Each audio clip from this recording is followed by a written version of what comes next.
नमस्ते प्रणाम, मैं खेसारी लाल यादव और मेरी फिल्म आशिकी और अमरपाली जी की, पराग पाटिल जी की, हमारे प्रदीप शर्मा जी की फिल्म जो है, और मुझे लगता है कि पूरी भोजपुरी की फिल्म है, वो पूरी जनता की फिल्म है जिसका नाम है आशिकी। और वो आप सबके बीच में 4 तारीख को पूरे इंडिया में रिलीज हो रही है जी। पूरे यूपी में छोड़ के, चुनाव की वजह से यूपी हम नहीं कर रहे हैं, लेकिन पूरे इंडिया में, मैंने जहां जहां हमारा भोजपुरी सिनेमा लगता है वहां रिलीज हो रही है सब जगह। तो आप लोग इतना प्यार दीजिए। एक रियल बेस्ड कहानी है, एक हमारे शिवान की कहानी है और रियल घटना पे अब मैं कोशिश हमेशा कर रहा हूं कि मैं काम करूं।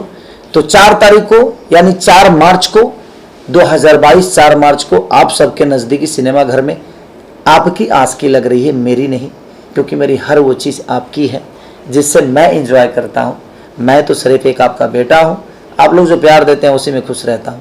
तो मेरी 4 मार्च को 2022 4 मार्च को वो हर सिनेमा हॉल में मेरी आशिकी लग रही है, यूपी छोड़ के। तो आप लोग प्यार और आशीर्वाद इतना दीजिए कि आपका बेटा हमेशा जिस तरह खुश रहता है। 4 तारीख को आप सब मुझे बर्थडे गिफ्ट दीजिए।